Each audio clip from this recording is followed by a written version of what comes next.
morning that Russia may be changing its strategy in Ukraine. A senior U.S. defense official says after weeks of failing to capture Kyiv, the capital, and suffering heavy losses, Russian forces are shifting their ground offensive to the Donbas region in eastern Ukraine, one of its strongholds. Even as it bombards the country, the accusations of Russia committing war crimes are increasing.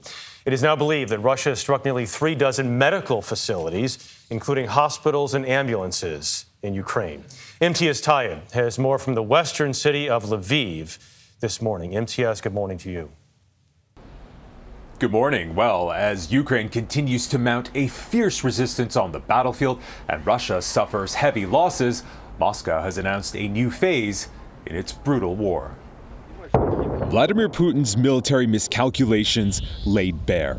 Russian tanks just outside the capital Kyiv, now burnt-out wrecks of twisted metal as Ukrainian forces continue to fight back. In Moscow, and surreal stagecraft to announce what's being called a new phase in the Kremlin's so-called special military operation in Ukraine. It's too early to know whether this apparent change in focus means President Putin is scaling back his brutal invasion. But with NATO estimating between 7,000 and 15,000 Russian soldiers killed since fighting began, it's something Ukrainian President Volodymyr Zelensky is hoping for.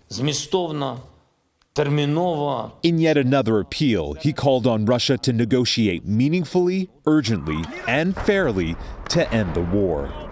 A war which has already inflicted so many horrors, particularly on children. Just 1 month into Russia's invasion, and over half of all children across Ukraine, 4.3 million of them, have had to flee their homes.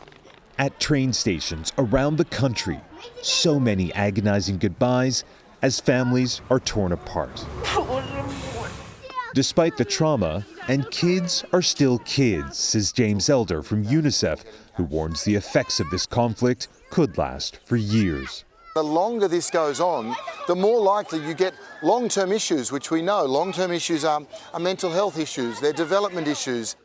Many internally displaced families have found shelter in schools. At one in Lviv, we meet 13-year-old Anastasia, who lives here with her dad and little brother. I come from Melitopol, where there was a lot of Russian soldiers, she says.